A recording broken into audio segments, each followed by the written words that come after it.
Hello there, my friend. Wherever you are right now, I invite you to settle in. Maybe you're lying down in bed, with the lights dimmed, ready to let your mind wander. Or perhaps you're curled up in your favorite chair, wrapped in a blanket, with the soft hum of the evening outside your window. However you've arrived here, I'm glad you have.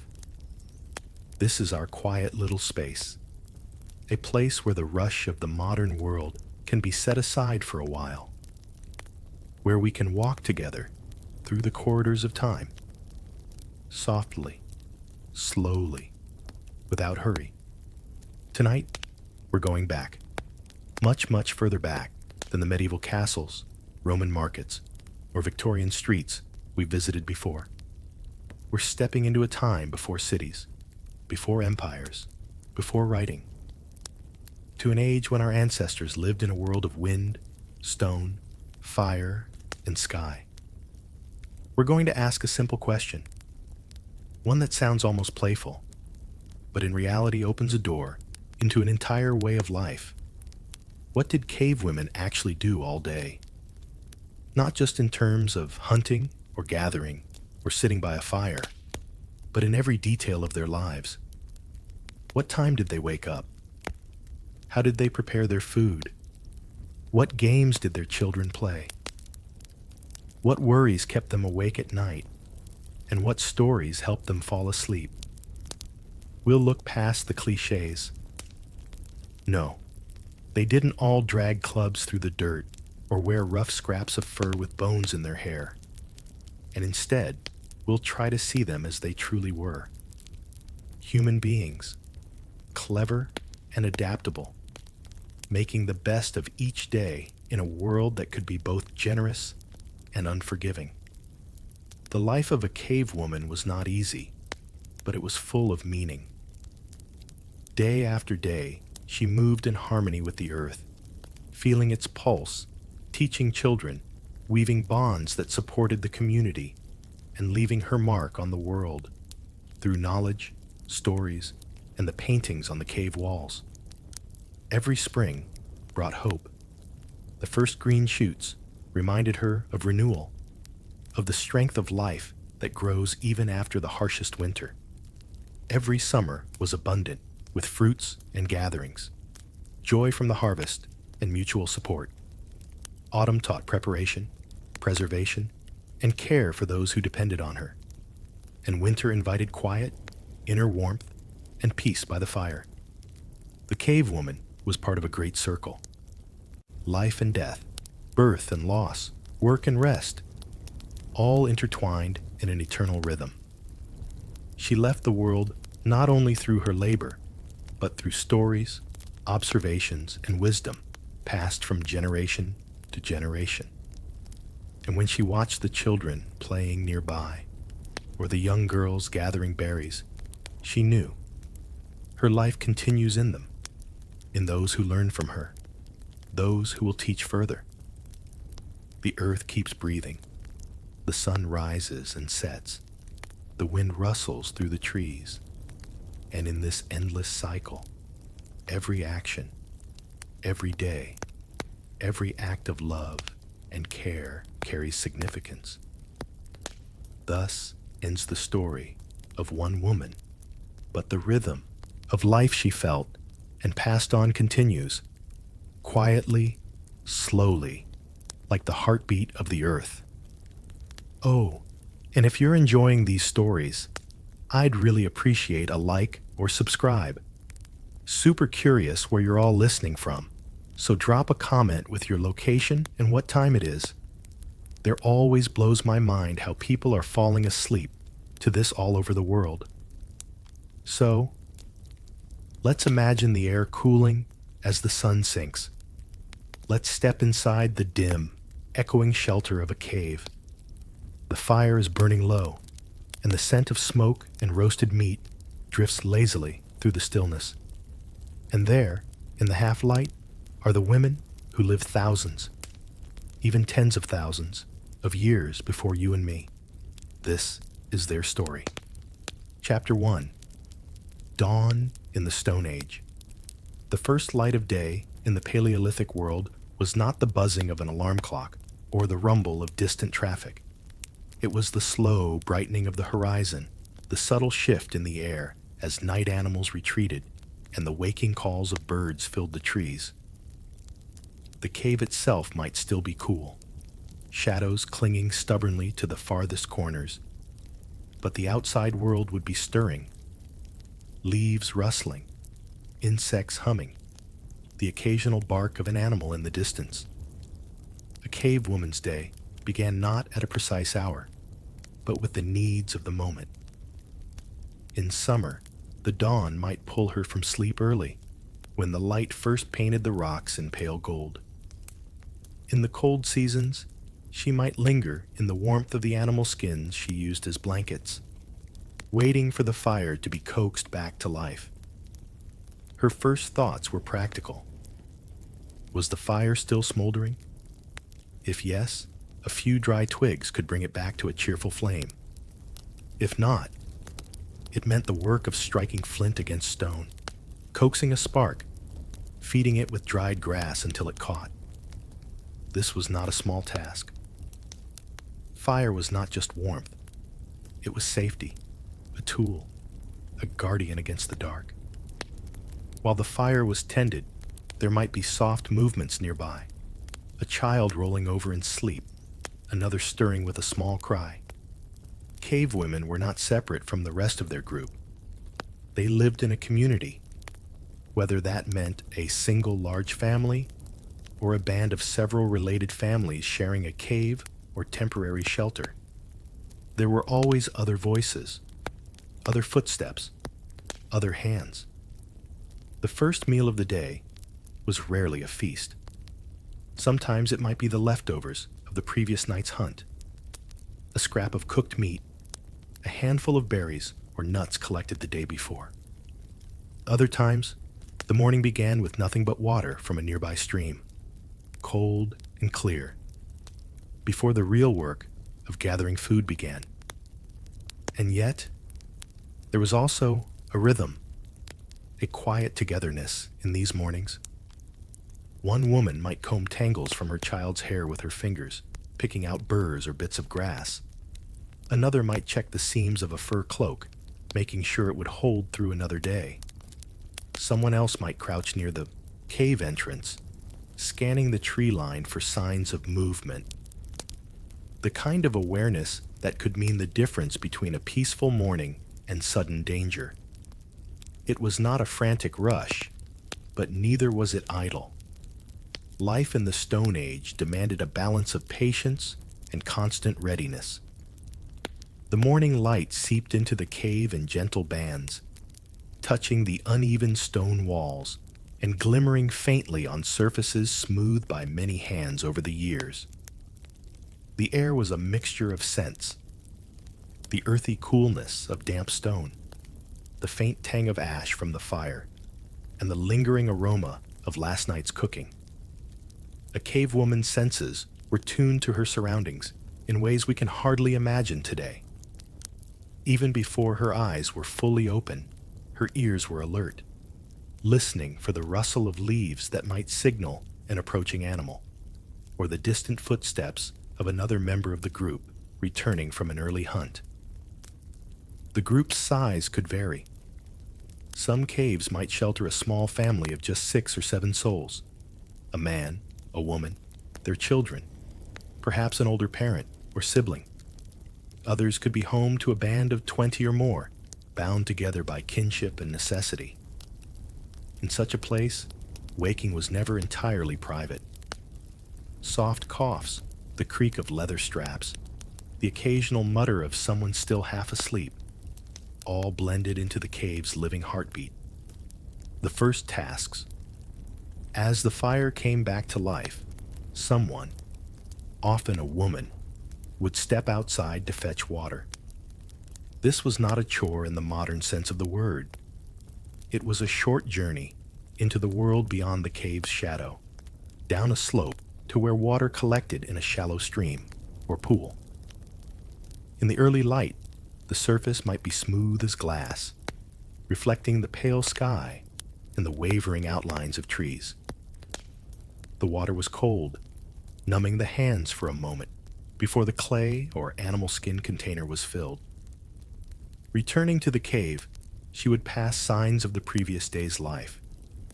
Footprints pressed into damp earth, the scattered shells of nuts, a pile of discarded bones picked clean. Life here left its traces in every corner. Food in the morning breakfast was a flexible thing. If berries had been found recently, their deep color and sweet sour taste would brighten the start of the day. In colder times, dried meat was more common, chewy, a little smoky, a little salty if they had access to natural salt deposits. There might be roots or tubers roasted in the ashes, giving off a warm, earthy aroma. Food was shared, not hoarded.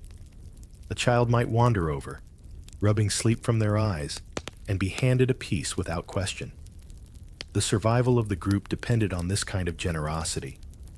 Today you might have food to give. Tomorrow you might be the one in need. Grooming and care.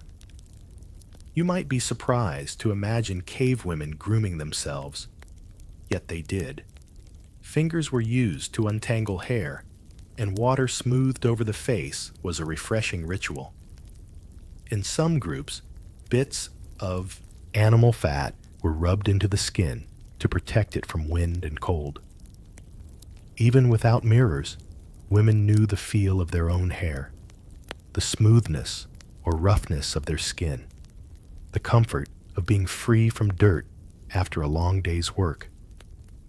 Children required constant tending. A mother might keep the youngest close against her chest in a sling of hide or woven plant fibers, freeing her hands for work. Older children, already walking and exploring, needed eyes on them at all times.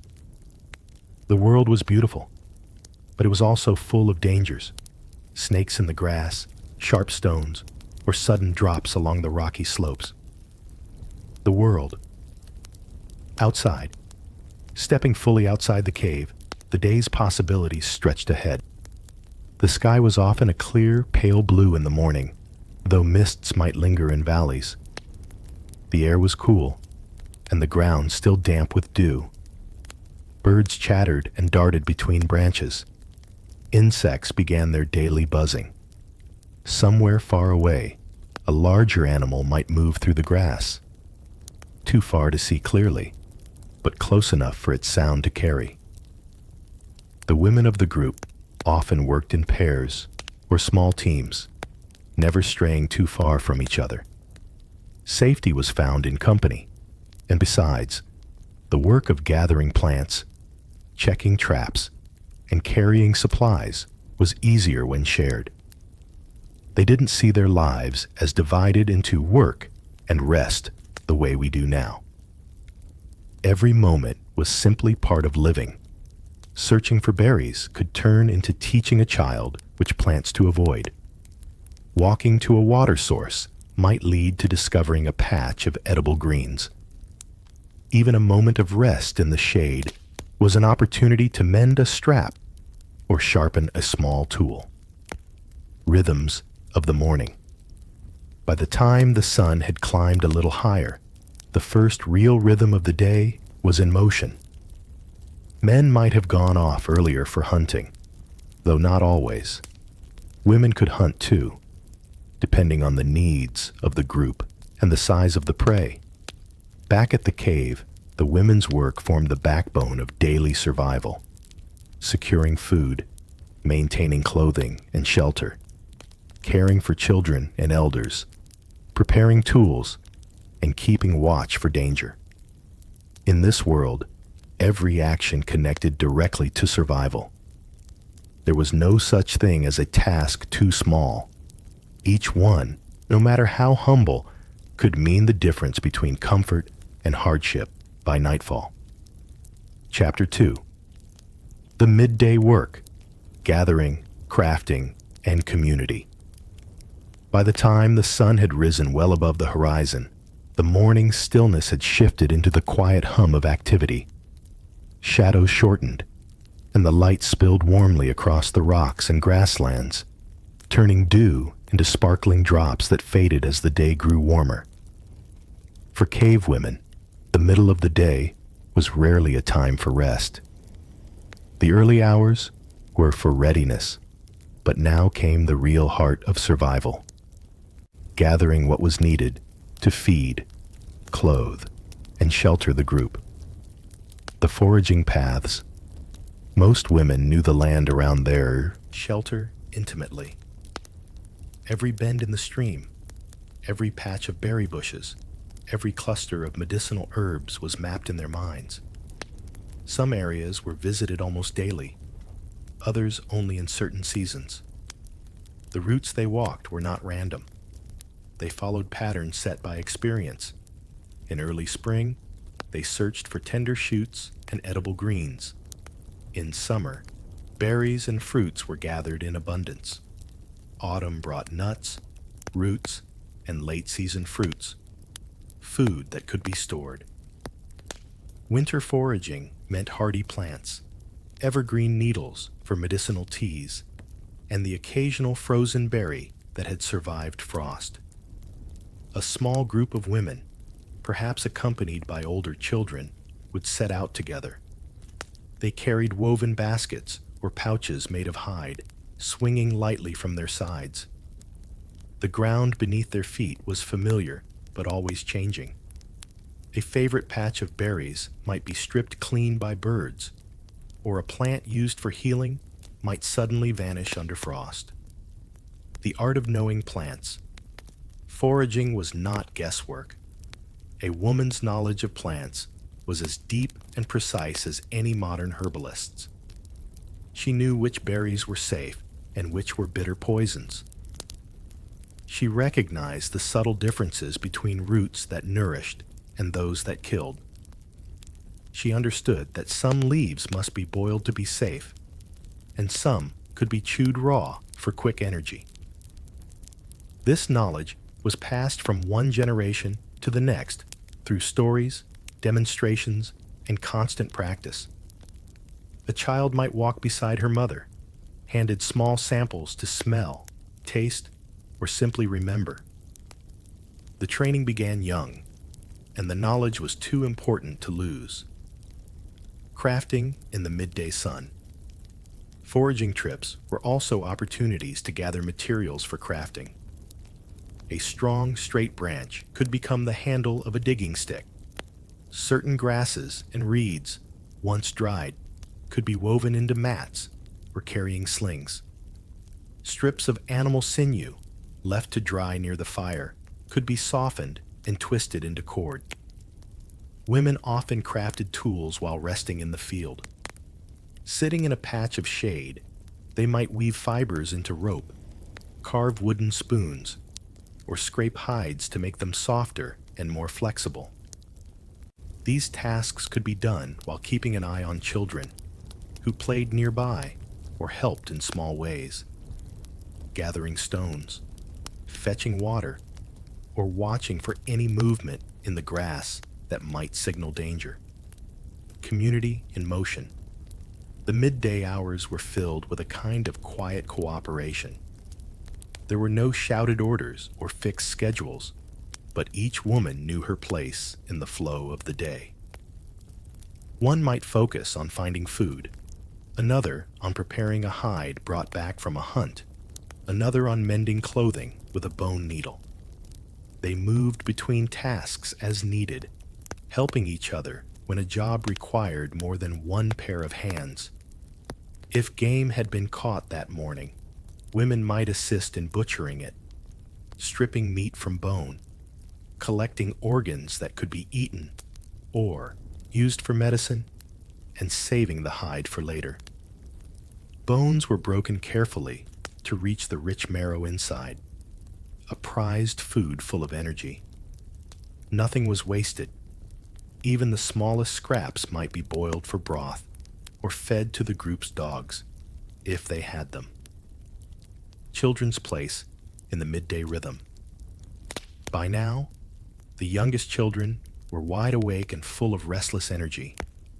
they played at the edge of the work area, sometimes imitating their elders, trying to chip flakes from a stone, or making pretend baskets from leaves. Older children might be given small but important jobs, fetching water, watching for hawks or other birds that could signal a nearby carcass worth scavenging. Play and learning were intertwined. A game of tossing small stones could improve a child's aim. Pretending to stalk one another through the grass taught them movement and stealth, skills they might one day need in hunting or defense. The heat of the day. In the warmest seasons, midday could become uncomfortably hot. When the sun was at its highest, some work slowed. People sought the shade of trees or rock overhangs, drinking water and sharing whatever food had been collected. Laughter might ripple through the group during these pauses. Stories told, jokes made at someone's expense in good humor, songs hummed under the breath. These moments of rest were more than a luxury. They were part of the group's emotional glue. A band that worked together but never laughed together was weaker. Bonds were as vital to survival as tools or fire. Chapter 3. The Afternoon. Preparing, preserving, and teaching. As the sun began its slow journey downward, the energy of the day shifted again. The afternoon was a time for turning what had been gathered or hunted into something useful, a process that could take hours and required careful attention. Food preparation. Freshly gathered plants had to be cleaned, sorted, and sometimes cooked immediately. Berries might be eaten raw, but tubers often needed roasting to soften their fibers and release their nutrients. Leaves intended for storage were tied in bundles and hung in a cool, dry spot within the cave. If meat was plentiful, it had to be preserved before it spoiled. This might mean slicing it into thin strips and laying it out in the sun to dry, or hanging it over the fire so smoke could drive away insects and bacteria. The smell of smoking meat could drift for miles, carrying with it both a promise of food and a potential risk. It might draw unwanted attention from other humans or predators. Tool maintenance stone tools dulled with use. Afternoons were often spent sharpening blades, replacing damaged handles, and crafting new implements from fresh materials. The sound of flint being struck, a clear, ringing tap, was a common part of the day's soundtrack. Women's tools were not limited to food preparation. A digging stick might be shaped and hardened in the fire. A net could be woven from twisted fibers, strong enough to catch fish or snare small game. These creations required patience. A poorly made tool could fail at a critical moment, and in this world, failure could cost lives. The passing of skills. Perhaps the most important work of the afternoon was teaching. Children learned by doing, and every task was a lesson. A girl helping her mother scrape a hide learned not only the physical motion, but how to feel for soft spots, how to avoid tearing the material, how to judge when it was ready for use. A boy practicing with a small spear learned balance, timing, and respect for the weapon. Stories were woven into this teaching. While working, an elder might tell of the time when game was scarce, and the group had to survive on roots alone. Another might share the story of how her own mother had taught her to find a certain healing plant, saving a life in the process. These were not idle tales. They were the group's living library, watching the land. Even while busy with their hands, women kept their eyes on the land around them. A column of birds circling high could mean a fresh kill nearby, ripe for scavenging. A shift in the wind might bring the scent of an approaching animal. sometimes food, sometimes danger. In the background, the rhythm of the group continued. Someone fetched water. Someone else repaired the fire. The youngest children drifted into sleep, curled against the warmth of a sunlit rock. By late afternoon, the preparations for the evening were nearly complete. The day's work had built toward this, the moment when the group could gather, share a meal, and settle into the comfort of companionship before the night's watch began. Chapter 4. Evening in the Cave. Firelight, Stories, and Sleep. As the sun sank lower, its light stretched across the land in long golden beams. Shadows grew deep and cool, spilling from boulders and tree trunks, while the sky softened into shades of amber, rose, and fading blue. The air shifted, warmer currents fading into a light evening chill, carrying with them the faint scent of distant earth and water. For the women of the cave, this was a time of gathering. The day's work had scattered them along the riverbanks, among the berry thickets, and across open meadows. Now, one by one, they returned. From a distance, the cave entrance was a familiar mark, a dark mouth in the rock, sometimes already glowing faintly with the promise of firelight. The return to shelter. They came back with baskets heavier than when they'd left, brimming with berries, roots, nuts, herbs, or bundles of reeds and grasses for weaving. Children, sticky-faced from tasting their share on the way, darted ahead in quick bursts, then slowed to wait for their mothers. Older ones walked with a certain pride, carrying smaller loads of their own, eager to be counted as part of the group's providers. Inside the cave, the smell of the fire greeted them first.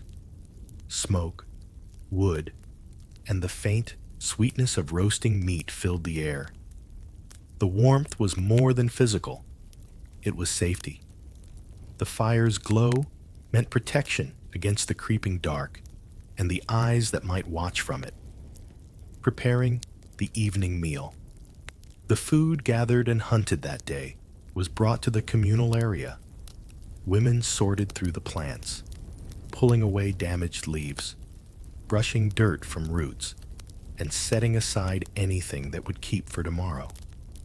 Meat was checked, turned over, basted with fat or herbs to keep it moist as it roasted on spits or stone slabs. Cooking in the Paleolithic world was as much about scent as taste. Without modern seasonings, flavor came from smoke, from the meat itself, from the faint tang of crushed herbs sprinkled into the flames so their aroma would drift over the food.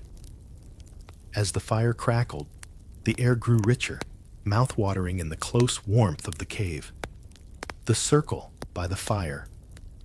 As the light outside faded, the group gathered near the flames. This was not only for warmth, but for companionship. Sitting together in a loose circle, they could see one another's faces, the flicker of the fire dancing across skin and eyes. Here, the work of the day was set down. Tools were put aside, baskets emptied, and hands freed to pass food, to gesture during conversation, to pull a child close. This was the hour when voices softened. Conversation flowed in murmurs and bursts of laughter when someone shared a memory or a teasing remark. For the children, this was a time of listening to stories that were both entertainment and education. The stories of the night. The oldest women, their hair streaked with gray, often spoke first. Their voices carried the weight of memory. They told of hunts long past, of the year when the river froze so early that fish could not be caught, of the time a great storm split the sky for hours. These stories were part of the group's history, reminders of challenges overcome, warnings against certain mistakes, encouragement for the future. Some stories were more than history. They were myths, tales of the great animals and the spirits that walked unseen through the forests and grasslands. A child might listen with wide eyes to the story of the moon, said to be a great white bird that flew across the sky each night, watching over sleeping humans. Another tale might explain why the river always curved in a certain place, because long ago, a giant snake had curled there to sleep. The comfort of ritual evenings often followed the same small rituals. Children were fed first, their sticky hands wiped clean with a damp cloth of softened hide. The fire was stoked to burn bright, while the food was eaten, then allowed to settle into a lower, longer-lasting glow for the night. Bones from the meal were tossed toward the back of the cave, where dogs, if the group had them, crunched them happily. Mothers might hum soft songs while holding the youngest, their voices low and steady, like the heartbeat the child had once known before birth. Older children drifted closer to the fire, fighting sleep as they tried to hear one more story before their eyes closed. Night's approach. Outside, the world was changing. The last streaks of sunset faded to deep blue, then to black. Stars emerged, bright and unblinking, scattered in impossible numbers across the sky. The sounds of the day, the calls of birds, the rustle of small animals, gave way to the distant howls of wolves, the low grunts of something moving through the brush, the soft chorus of insects. Within the cave, the women made sure the entrance was as secure as it could be, perhaps by placing thorny branches nearby to discourage predators, or simply by keeping the fire close enough to the mouth to cast light into the darkness beyond. Sleep in the Stone Age. When sleep finally came, it came in layers. No one truly slept the whole night through. There was always someone half awake, tending the fire, listening for sounds. People slept in clusters. Children pressed between parents or siblings for warmth. Everyone wrapped in furs or hides. The rock floor was softened with grasses or moss, replaced when they became too worn or damp. For a cave woman, the last thoughts before sleep might be simple. A mental note of where berries were still plentiful. A worry about whether the hunters would return tomorrow. A quiet gratitude for the safety of the group tonight. The fire's glow faded behind closed eyes, replaced by the shapes and colors of dreams, where the real world and the imagined one mingled until morning came again. Chapter 5. The Changing Seasons. How the year shaped a cave woman's life. Life for cave women was not the same in every month. The turning of the seasons shaped every choice, every movement, every hope for survival. In the Paleolithic world, the year was not divided by numbered months or calendar pages, but by cycles of light and dark, warmth and cold, abundance and scarcity. Spring, the time of renewal. Spring brought relief after the long hunger of winter. Snow and ice melted, streams swelled with cold water, and the land began to green. Tender shoots pushed through the soil, and animals emerged from hibernation. For women, this was a time to gather the first fresh plants, dandelion greens, wild onions, and other shoots that would cleanse and strengthen the body after months of dried food. Children played more freely in the milder air, their laughter joining the sounds of returning birds. Tools were repaired, new baskets woven, and hunting parties went out more often as prey animals grew more active. The mood was lighter, the days longer, the nights less bitter. Summer, the season of plenty. Summer meant abundance. Berries, fruits, nuts, and edible flowers were everywhere. Women worked tirelessly to gather as much as possible, knowing that the warmth would not last. Some foods were eaten fresh, but much was preserved, dried in the sun, smoked over the fire, or stored in cool pits dug into the ground. Water was plentiful, but the heat brought its own challenges. Insects swarmed, and the sun could burn unprotected skin. Midday work often shifted into shaded areas, with more tasks done in the cooler morning and evening hours. Autumn, the time of storing. Autumn was a season of urgency. Days shortened, nights cooled, and every sign in the land warned that winter was coming. Women collected the last of the berries, dug roots, and harvested late fruits. They prepared heavier hides for winter clothing, repaired shelters, and checked that food stores were secure against moisture and animals. It was also a time of beauty. The land painted in golds and reds, the air rich with the smell of leaves and earth.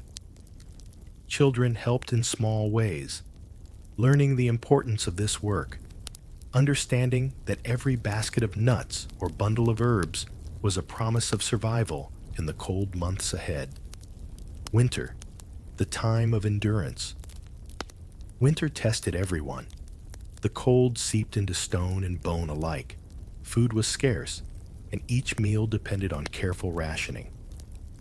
Women spent much of their time indoors, mending clothing, tending fires, telling stories to keep spirits up. When weather allowed, they ventured out for wood, ice fishing, or to check traps set near the shelter. The days were short and gray, but the nights were long, perfect for sharing songs, shaping tools, and passing on knowledge. In these months, the bonds of the group grew strongest, for survival depended on cooperation more than ever. Chapter 6: The Skills of a Cave Woman. Mastery for Survival. A cave woman's life was shaped by 1,000 small skills, each one the product of generations of learning, refining, and passing on knowledge. These skills were not written in books or carved into stone tablets. They lived in the hands, the eyes, the memory, and the instincts of those who practiced them daily. Without them, survival would have been impossible. Firekeeping, the heart of the home. Of all the skills, tending fire was among the most precious. Fire was life. It gave warmth, cooked food, warded off predators, and shaped tools. Knowing how to keep a flame alive through the cold night was as important as knowing how to breathe. Women understood how different woods burned. Dry, fast-burning sticks for quickly reviving a dying flame. Slow-burning logs for a steady heat through the night. Aromatic herbs tossed in for smoke that repelled insects. And if the fire died completely, then came the patient work of creating a new one. Striking flint against stone, or twirling a stick in a notch until friction coaxed out a wisp of smoke. This was a skill taught to the young long before they could master it themselves, because in the wild, every member of the group needed to understand how to bring back the light. Tool making, hands that shaped survival. A cave woman's hands were never idle for long. Even when resting, she might be twisting plant fibers into cord, shaping a wooden handle, or sharpening a stone blade. The tools she made were not only for her, they were for the entire group. The process was deliberate, selecting the right stone with the right grain, chipping away with another rock to shape the edge, using bone or antler to smooth and refine, binding the stone to a handle with sinew, hide strips, or plant fibers. She knew that a poorly made blade could shatter in use, and a broken tool in the wrong moment could mean hunger or danger. Hunting and trapping. While large game hunting was often a communal effort involving both men and women, cave women had their own mastery in catching smaller prey. They set snares for rabbits and birds, used woven nets for fish, and knew how to follow the faint signs of an animal's trail. A broken twig here, a tuft of fur there. These skills were often taught in the company of children. A mother might walk with her daughter to check traps, pointing out each small clue in the landscape that told of recent animal movement. Over time, the child's eyes would learn to read the land as naturally as her own, gathering and herbal knowledge. Perhaps the most critical skill of all was deep knowledge of plants. It was not enough to know which ones fed the body. One had to know which could heal it and which could harm it. A cave woman could find leaves that eased pain when chewed or applied as a poultice, select roots that soothed the stomach, recognize bark that could bring down a fever. This knowledge was the closest thing to medicine the group had. In a world without doctors, every woman was, in a sense, a healer. Weaving and sewing. Though needles were made from bone and thread from sinew or twisted fibers, sewing was as refined a craft then as it is now. Women shaped hides into cloaks and tunics, stitched leather for footwear, and wove grasses into mats for sleeping. Clothing was not just for comfort. It was a defense against the elements. A poorly sewn seam could let in freezing wind or water, and in winter, such a flaw could be deadly. The skill of awareness, perhaps the most invisible yet constant skill, was awareness. A cave woman lived in a state of gentle vigilance, always attuned to the sounds, smells, and movements around her. She could hear the difference between the rustle of a bird and the step of a predator. She could smell rain coming before the first drop fell. This awareness was not tense or exhausting. It was simply part of being alive in a world where the land itself was both friend and foe. Chapter 7. Motherhood in the Stone Age. Motherhood for a cave woman was at once tender and fierce. In the Paleolithic world, every child was a precious thread in the tapestry of survival. And yet, bringing a child into such a world was never without danger. Pregnancy and birth.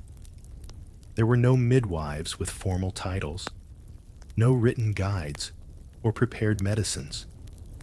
Instead, knowledge of pregnancy and childbirth was passed from elder women to the young through observation and oral teaching. Older women, having birthed children themselves, knew how to watch for signs of labor, how to soothe a mother's pain with massage, and how to keep both mother and baby warm after birth.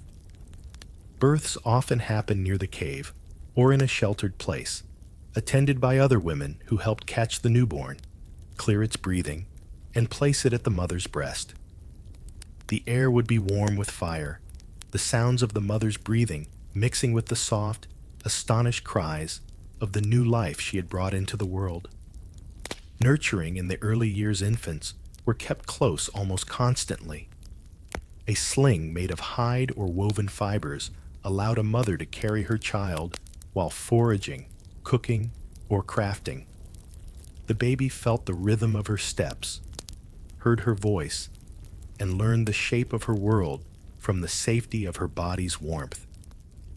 Breastfeeding was the sole nourishment for many months, sometimes for more than a year, until the child's teeth and digestion were ready for soft, solid foods, chewed by the mother first to make them easier to swallow. Childhood as learning. There was no separation between play and education.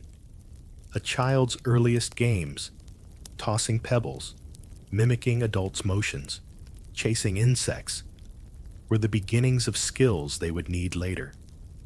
Girls often followed women on foraging trips, learning to identify plants. Boys might follow older hunters, but both learned from all adults in the group, as roles could be flexible when survival demanded it. The risk's childhood was not without danger. Illness, injury, and predators were constant threats. Mothers learned to spot the first signs of fever or infection and to act quickly with whatever remedies they had. Older children were taught caution, where not to wander, which animals to avoid, how to return quickly if danger appeared. And always, there was the understanding that every member of the group shared in raising the children. An aunt, a grandmother, even an older sibling might carry or feed a baby, allowing the mother a moment to rest or work. A mother's vigilance. At night, mothers often slept with their children close against them, sensing even the smallest stir in the dark. The warmth of shared bodies was protection against cold, but the closeness was also a shield. If anything approached, the mother would know before harm could come. Chapter 8: Social Bonds and Community Life. Though survival depended on food, shelter, and tools, it also relied heavily on something less tangible: the relationships between the members of the group. For a cave woman, these bonds were both comfort and necessity, sharing and cooperation. In the Paleolithic world, the idea of mine and yours was less rigid than in later societies. Food was shared because hoarding endangered everyone. A woman who had gathered a basket of berries might keep a few for her family, but most would be poured into the communal pile. In return, she would eat from the meat brought by hunters or the roots dug up by someone else. Conflict and resolution disagreements did happen. A quarrel over who had done more work, or suspicion that someone was not contributing enough, could cause tension. Yet open hostility was dangerous in a small group. Unity mattered more than winning an argument. Disputes were often eased through conversation, the cooling of tempers over shared meals, or the quiet intervention of respected elders. Partnerships and love. Partnerships between men and women were varied. Some lasted for years, others shifted over time. Love, in the romantic sense, may have existed alongside the practical need for cooperation in raising children. Bonds were reinforced through shared labor, mutual protection, and the intimacy of daily life. The elders' older women held a special place. Though they might no longer bear children, their experience was invaluable. They remembered the lean years and the good years, the places where water could be found in drought, the plants that could heal sickness. Their voices carried weight in decisions, and their care for the children allowed younger women to work more freely. The role of laughter and song humor was a part of life. Teasing remarks, funny imitations, and small pranks helped ease the strain of constant work. Songs, too, were woven into the fabric of daily living. Simple melodies hummed while pounding roots, or rhythmic chants to keep time while working together. Chapter 9: Danger and Defense. Facing the threats of the wild. Life in the Paleolithic world was never entirely safe. A cave woman could be gathering berries one moment and hear the unmistakable crack of a branch under a heavy step the next. The wild was full of beauty, but beauty and danger lived side by side. Knowing how to face or avoid those dangers was as essential as knowing how to find food. Predators of the land. The land around a cave could be home to many animals, and not all of them were shy. Large cats, perhaps lions in some regions, leopards in others, could stalk silently through tall grass. Bears might wander too close, drawn by the smell of food. Wolves were both a threat and, in some cases, eventual allies. But a hungry pack could be deadly. Women learned to read the signs long before a predator appeared. the sudden silence of birds, the nervous twitching of small animals, tracks fresh enough that the edges were still sharp in the soil. When such signs were noticed, the response was swift. Children were pulled close, tools and weapons kept ready, and the group moved toward the safety of the cave. The human threat. Other humans could be as dangerous as any beast. In a world of scarce resources, a stranger's arrival might mean trouble, a raid for food, tools, or even people. Groups were cautious in meeting outsiders. Women often took the children deeper into the shelter, while men, or the strongest members, approached to speak, sometimes trading, sometimes warning the strangers away. But women, too, knew how to defend themselves if the need arose, and the tools used for hunting could quickly become weapons in a fight. Weapons and tactics. Defense did not always mean battle. A cave woman might carry a stone hammer, a sharpened stick, or a sling that could throw stones with surprising speed and accuracy. Sometimes the best weapon was the land itself, leading a predator toward a cliff edge where it could not follow, using fire as a barrier, making loud noises to frighten an animal that was more curious than hungry. The importance of the fire. At night, fire was the greatest shield. The flickering light deterred many animals, and the smell of smoke could carry far, warning intruders that this cave was inhabited. Women often kept watch in shifts, making sure the flames did not die completely, teaching the young to stay safe. From an early age, children learned the rules of safety. Never wander alone. Keep to the known paths. Listen for signals. A whistle, a call, or the sound of stones knocked together. The lessons were not given in lectures, but through stories and experience. A tale about a careless youth who strayed too far might sound like entertainment, but its message was clear. The balance between fear and freedom. Fear was present, but it did not rule life. The wild was dangerous, yes, but it was also the source of everything needed to live. Food, water, shelter. Women learned to move through it with respect, neither careless nor paralyzed by worry.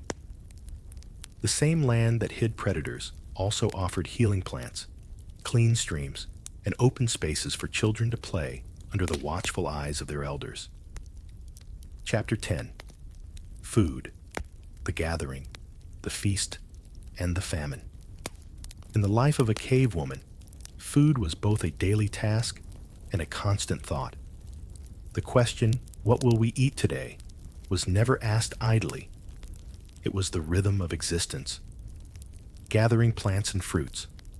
Every edible plant had its season, and women were the keepers of this calendar. They knew when the berries would ripen, when the nuts would fall, and when certain roots could be dug from the earth. Gathering was often a social act.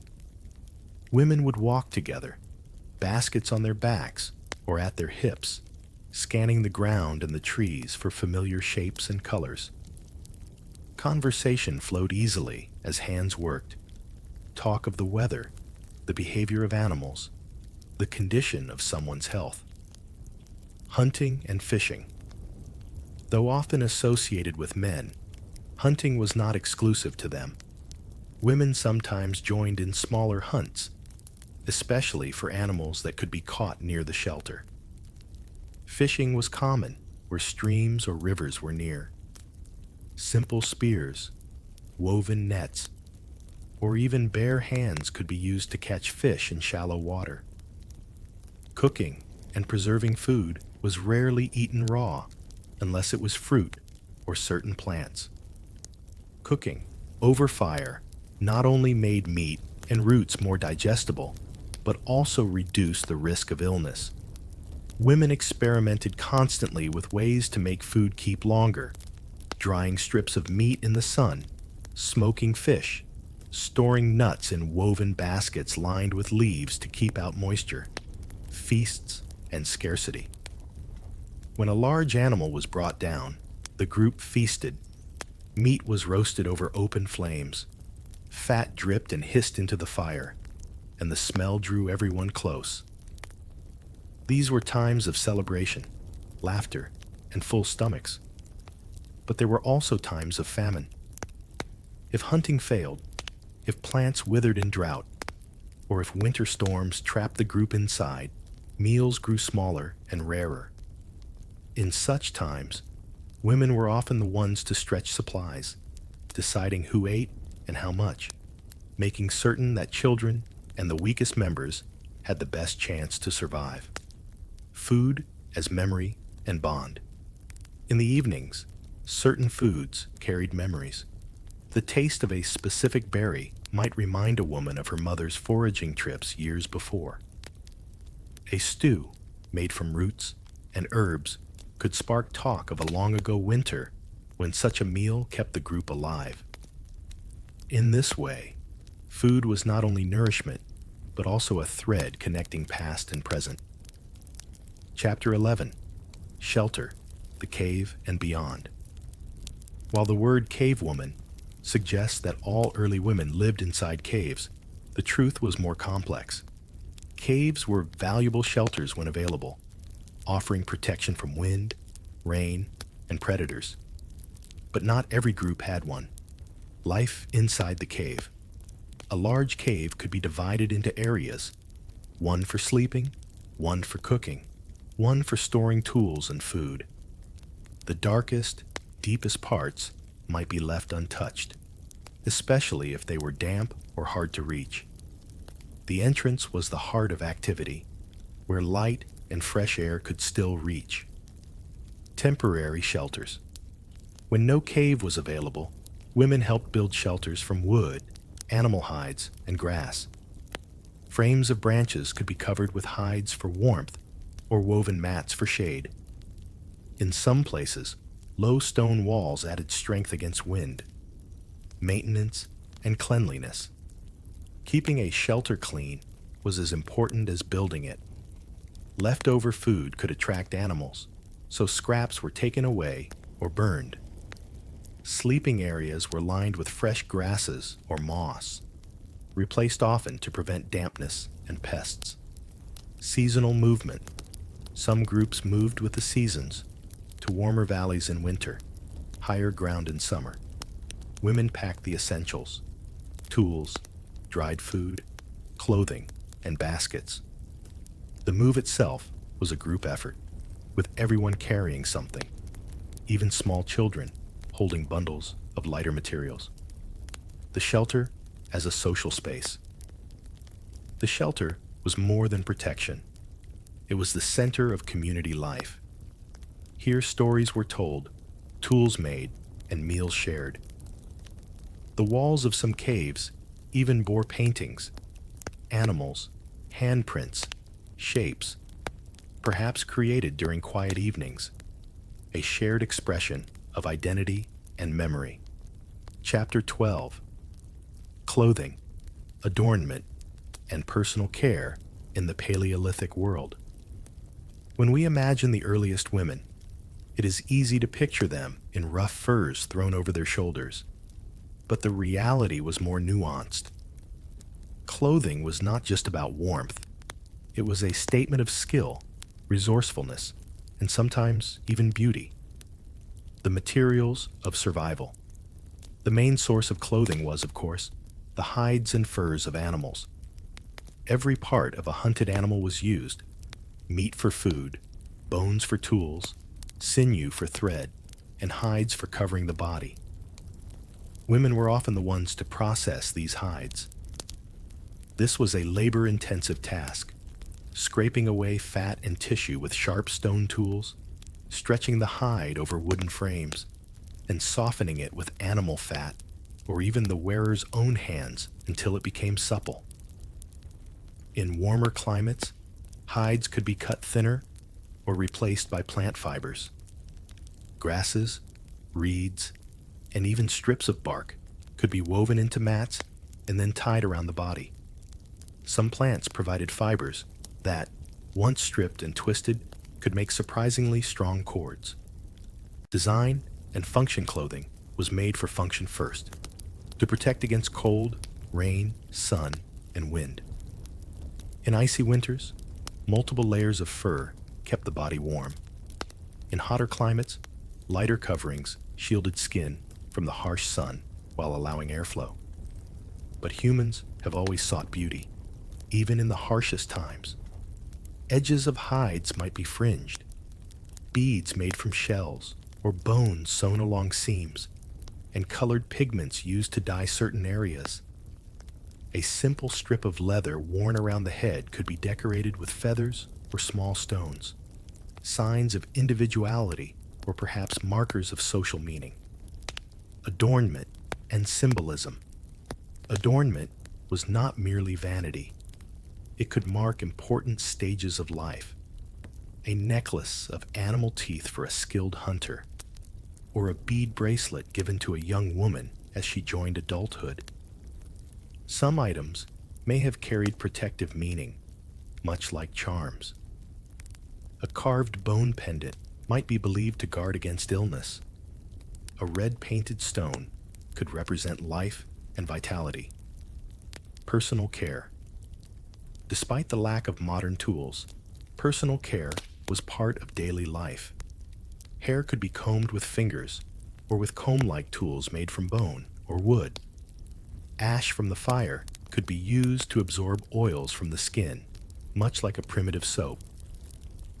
Women washed in streams or with water carried in skins, using sand or crushed plant leaves to scrub the skin clean. The social act of dressing clothing was often made together. A group of women might sit near the fire, chatting and singing as they worked hides, sewed with bone needles, or braided plant fibers. Younger girls learned by watching and helping, slowly mastering the skills they would need to clothe their own families one day. Chapter 13. Pregnancy, birth, and raising the young. Few events shaped the life of a cave woman more than motherhood.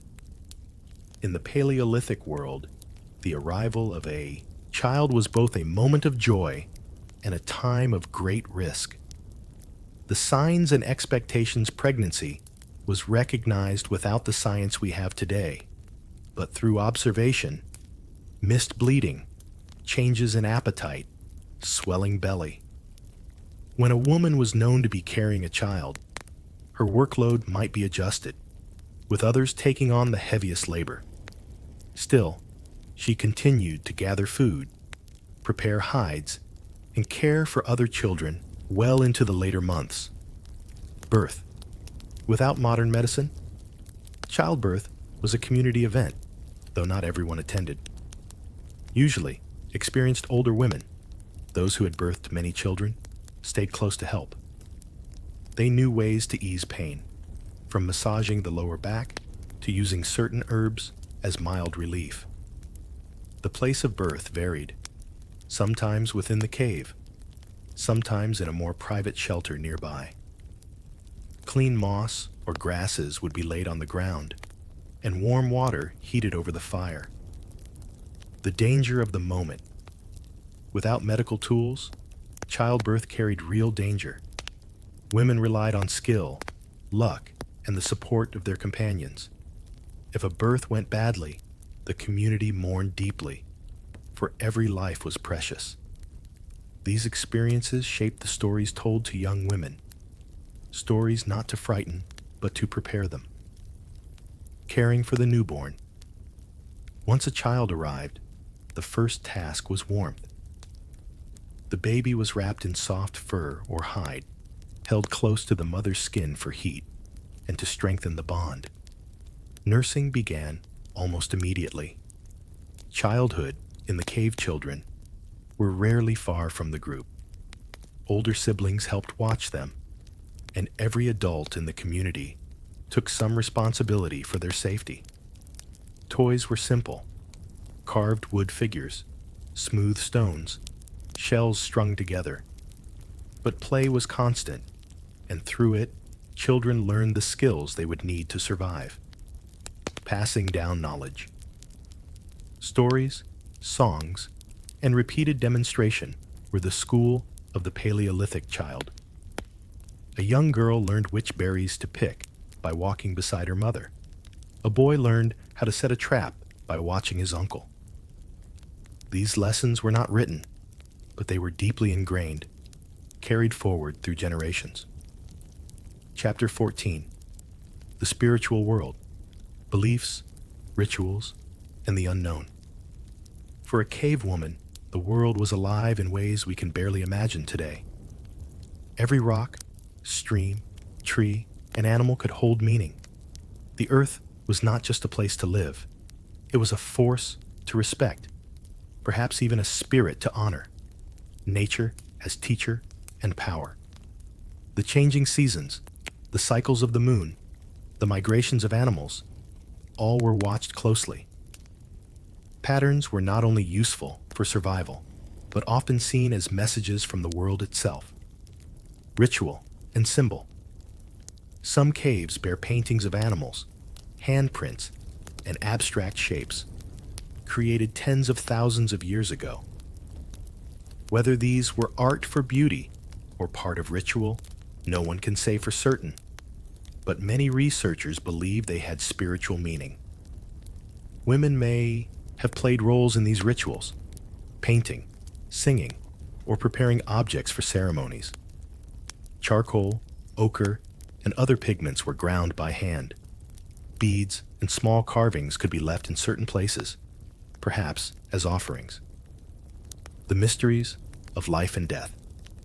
Birth, sickness, and death were times when spiritual beliefs came closest to daily life.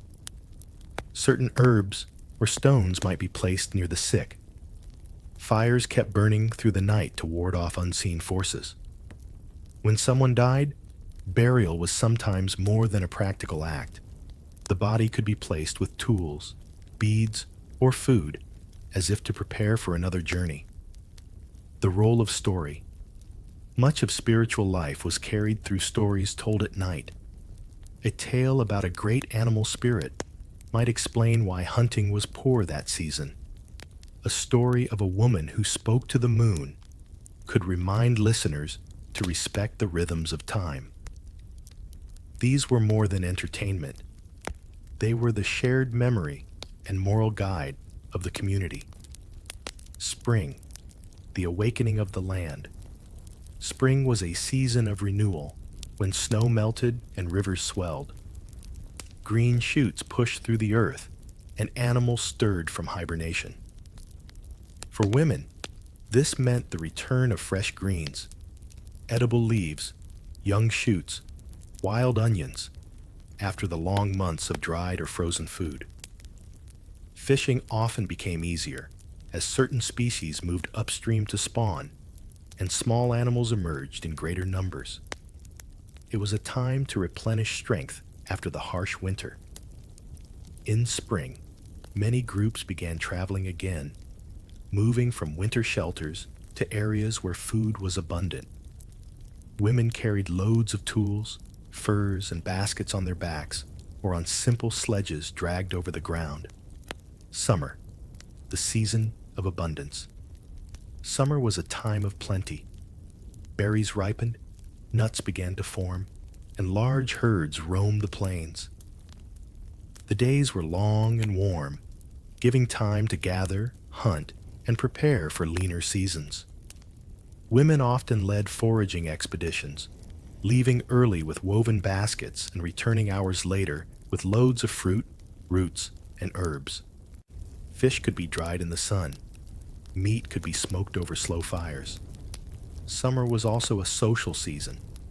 Groups sometimes met with others, exchanging goods, knowledge, and even members through marriage or temporary alliances. For young women, this was a time of introductions and possible courtship. Autumn. Preparing for the cold. Autumn was a season of urgency. The sun's warmth faded, leaves turned, and nights grew longer. Women worked tirelessly to store food, drying meat, cracking nuts, preserving berries in animal fat, and sewing new clothing from freshly prepared hides. Children helped where they could, gathering firewood, sorting edible seeds from husks, and learning to spot signs of good shelter. The community inspected winter dwellings, sealing gaps with moss, clay, or animal skins. Winter, the long stillness. Winter brought a different rhythm. Days were short, movement limited by cold and snow. Hunting still happened, but food relied heavily on stores from earlier seasons. Inside the shelter, life was more centered around the fire. Women mended clothing, carved bone tools, braided cords, and told stories to children.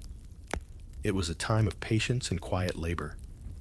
Some days were bleak, especially if supplies ran low. But winter also brought closeness, the sharing of warmth, the quiet companionship of the group, and the comfort of tradition repeated each year. The cycle repeats. Season after season, year after year, these patterns shape the lives of cave women. The rhythm was as steady as the heartbeat of the earth itself, a flow they did not resist but moved with, adapting their work and their hopes to its pulse. Chapter 16. Food Gathering, the art and skill of the hunt's counterpart. While men often took on the larger, riskier hunts, women's gathering work was just as vital, and often more reliable. The daily food that kept the group alive in between hunting successes came largely from plants, small game, and fish collected by women. Knowledge of the land gathering was not random.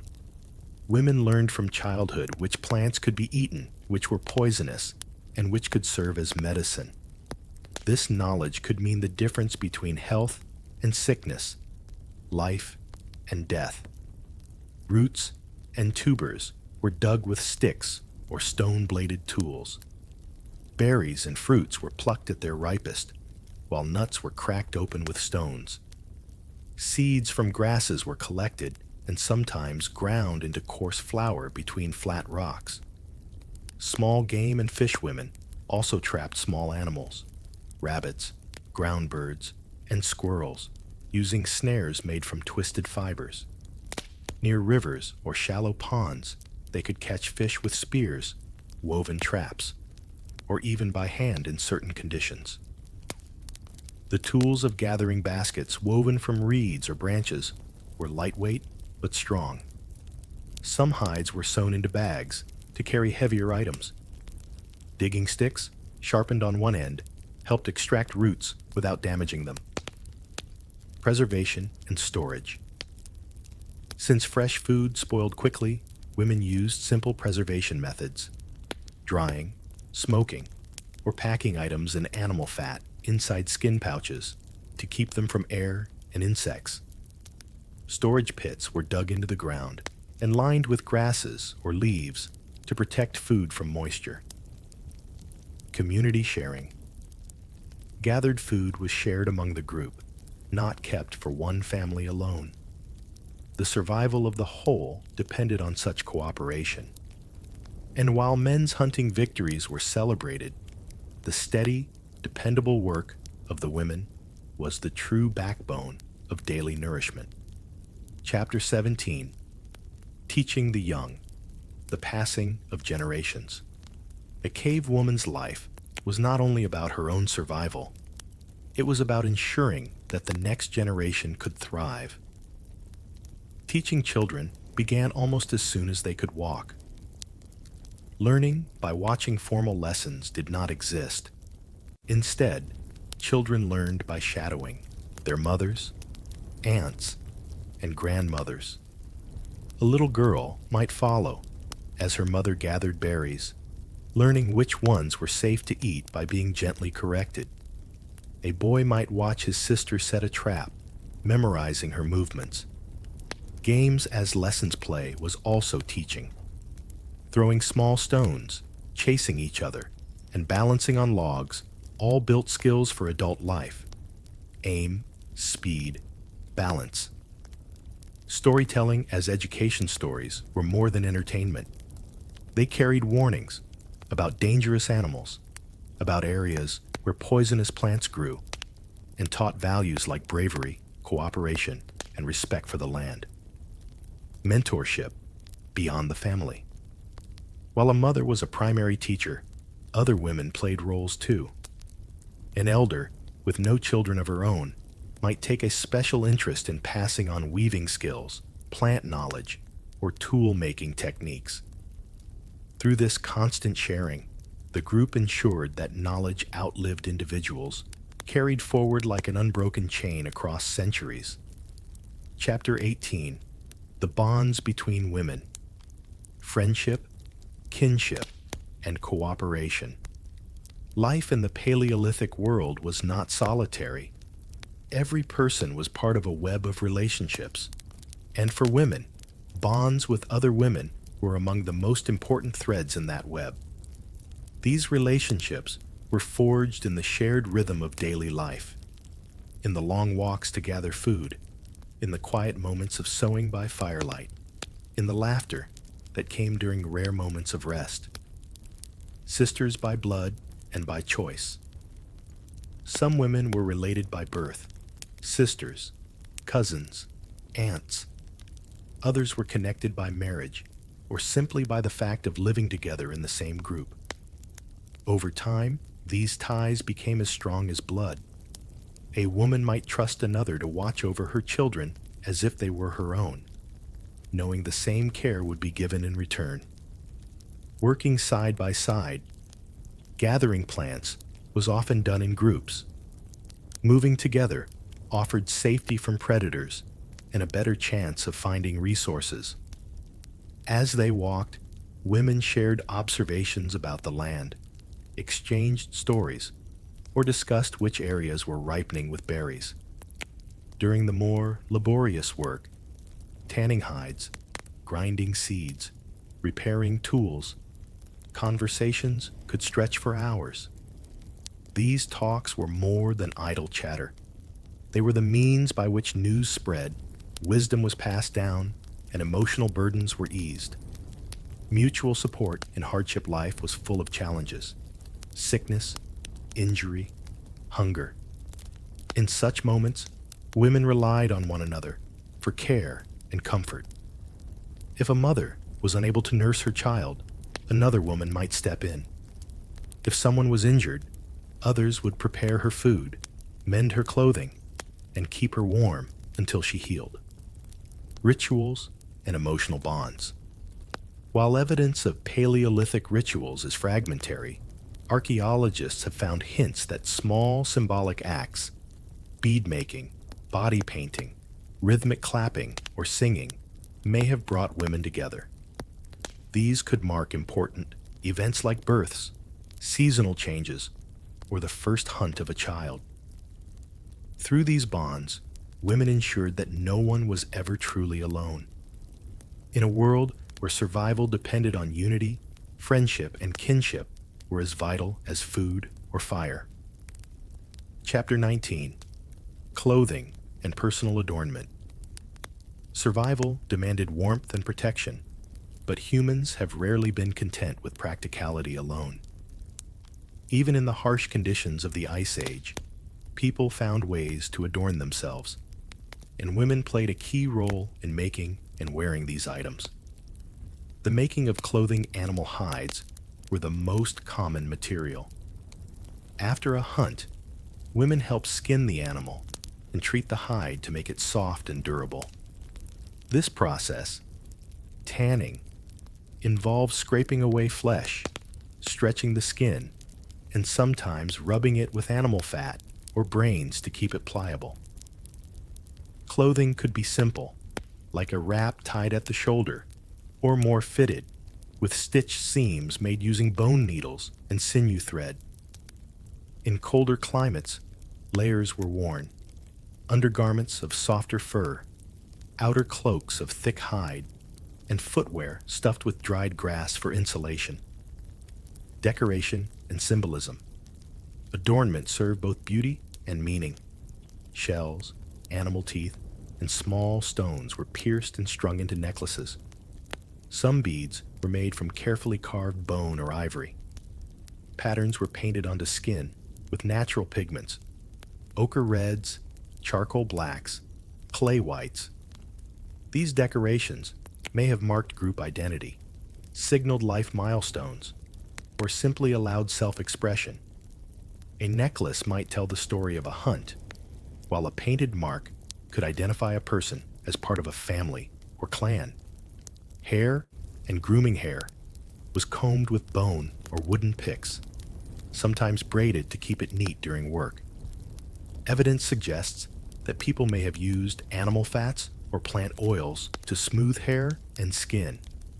Even in a time when survival was never guaranteed, there was an instinct to create beauty, to leave a mark on the body that went beyond the purely functional. This was not frivolous.